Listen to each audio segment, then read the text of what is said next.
fell apart. A lot of people worked to try and get it renewed, and we didn't. So right now there's no Ohio incentive. I think there's one type of loan opportunity still. I've talked to a lot of installers, and they don't think it's so exciting. So really, investment, even though you should still invest in renewables, and I love what the last speaker said about, you know, how you look at it as a car or a patio. I'm telling you, I also, in addition to EcoWatch, I own a company. I'm president of Expedite Renewable Energy. I install solar and wind projects statewide. I'm more of a consultancy firm. I'm a hand holder. I tell people why they should invest in renewable energy, whether you're a resident or a business owner. I explain the return on investment, analyze all the numbers, and I'm telling you, it's really hard right now. It's really hard. We've taken, like I said, 10 steps backward. We had such a way to move forward. And when we talk about renewables outshining fossil fuels, we can do it, but we need the policies in place to make it happen. And how do we get those policies passed? It's from taking an engaged role in your democracy. Because we have a lot to fight. We have corporations that own our politicians. Not all of them, but a lot of them. So that's what's happened in Ohio. But you know, people are still working really hard. The city of Cleveland just last week passed a resolution that says that Governor Kasich and our Ohio legislators should support renewable energy. That they should do whatever they can to at least keep our Ohio energy bill active. You know, there's, so when I was talking about ALEC and the Koch brothers and Heartland Institute, right now what they are doing an attack, because we have no federal energy policy, so other than attacking the legislation that's going through right now, they decided they're going to do an all-out attack on state policies. State energy policies. So literally, nationwide, by each state that have these strong energy policies, they're going in and they're buying the local politicians, the state politicians, and they're trying to literally shred all the work that's been done. And they are succeeding right now in Ohio. Going back to fracking, you know, fracking, just like all the Appalachian communities were told about coal and mountaintop removal, fracking's it. Fracking's going to bring incredible opportunity and jobs and growth and money to your communities. And with all of that, we have literally just, you know, forgotten about the value and the road toward renewable energy. We have to bring that back. And this is a great event. Bill Baker's just incredible. All the work he's done. Just so important that we continue striving forward and bring back what we had. You know, all of this is possible. This isn't like some dream I'm here to share with you. You know, this is not fantasy land I'm trying to get us toward. This is just a clear path. There's a clear path to have renewables outshine fossil fuels. They do outshine fossil fuels. But when we incentivize fossil fuels to such a huge extent, there's just no way that renewables can seem competitive, right? So when we talk about subsidies, so the Government Accountability Office says fossil fuels receive $5 in federal subsidies to every $1 for renewables, okay? So $5 go to fossil fuels, $1 to renewables. And those are in federal subsidies. But what you're not seeing in that 5-to-1 is the externalized costs from the fossil fuel industry. So externalized costs. We have externalized costs for human health, right? I'll just tell you a personal story. I live on the east side of Cleveland. I'm about 30 miles east of Cleveland. I'm right on the border, Cuyahoga and Geauga County. I'm very lucky. I live on beautiful 2 acres. I have my garden, my rain barrel. I turn my lawn to fossil fuel-free lawn. My poor son and I put our human-powered mower. He doesn't understand why we have to do that. But, you know, I love my fossil fuel-free 2 acres. And It's great, and I live right by the Metro Parks. We're so lucky to have the Emerald Necklace in Northeast Ohio, and I'm a runner. I live right by amazing trailheads. I'm right in the Cuyahoga River Valley, right by the Cuyahoga River. It's wonderful, but you know, EcoWatch's office is in Cleveland, and I'm not in there every day, but when I do, I'm right above the dirty, above the steel mills, and I can tell the air quality's worse. It is. We're non-attainment air quality for two different, for ground level ozone as well as fine particulate matter.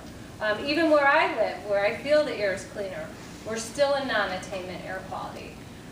So there's an externalized cost. The people who live in Cleveland, in Tremont, where our office is, it's such a cool, hip place, but it's hard to breathe sometimes, and the air really smells.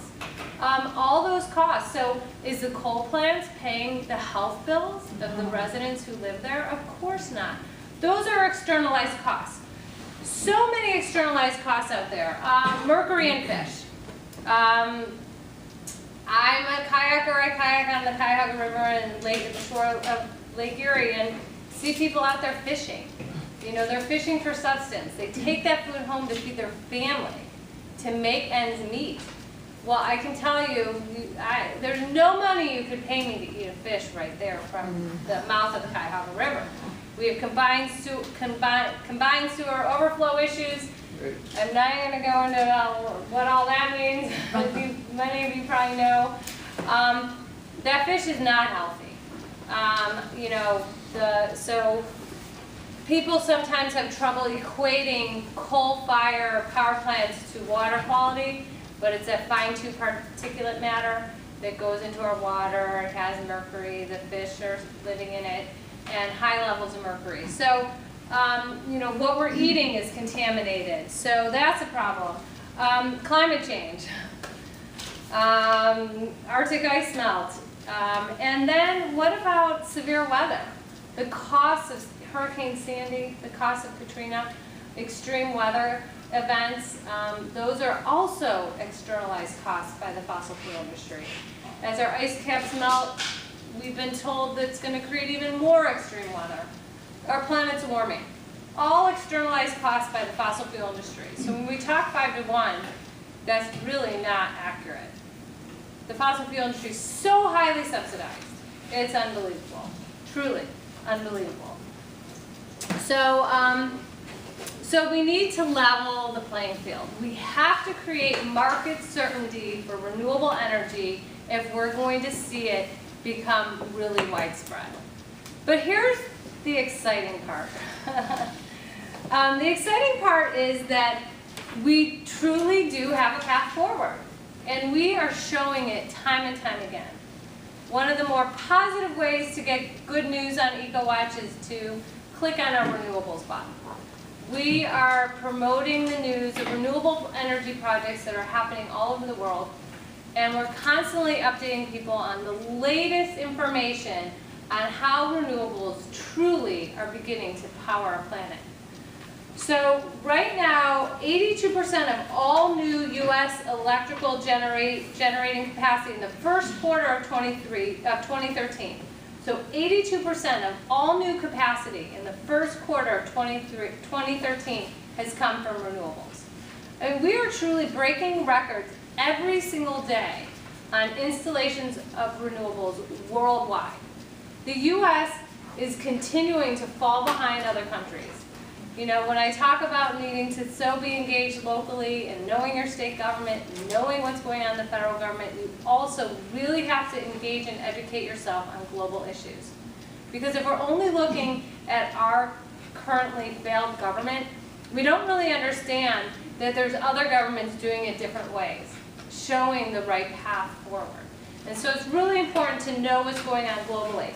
Right now, though, in the United States, more than 119,000 Americans work in the solar industry.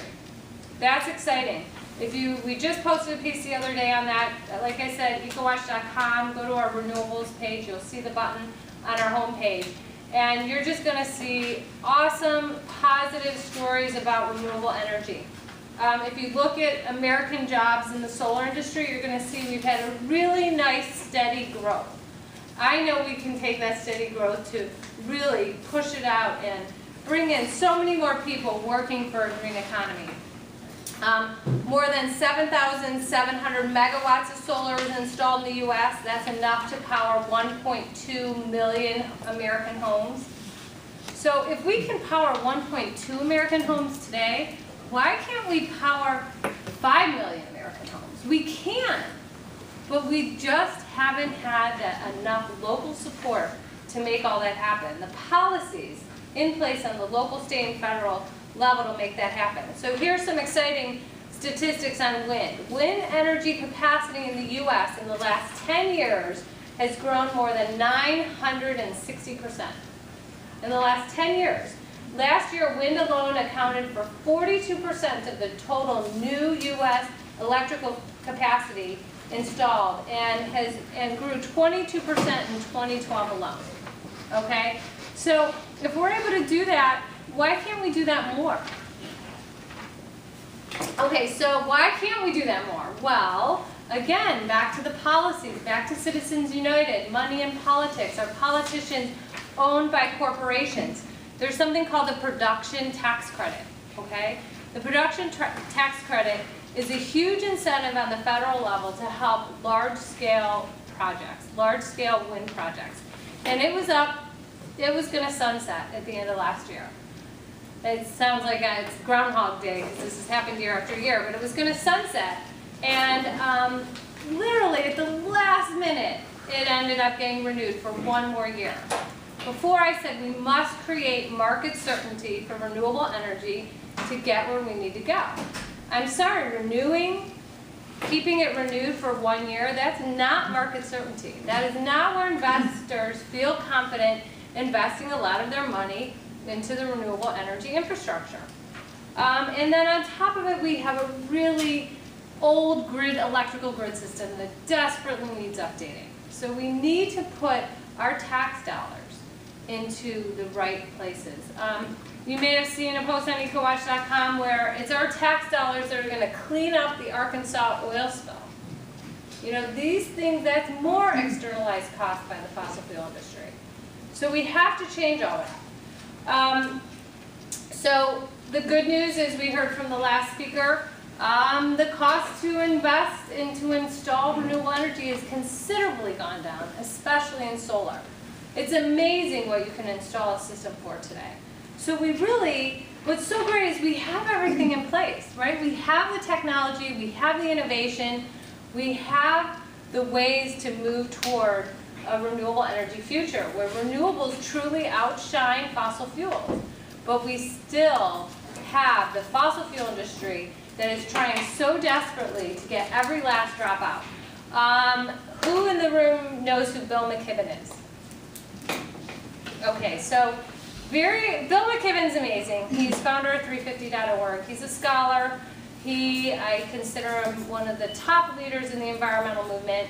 He is incredible at building network, and he's been responsible for all those great actions in DC where just a month ago 48 people were arrested prior to the largest climate rally ever in DC.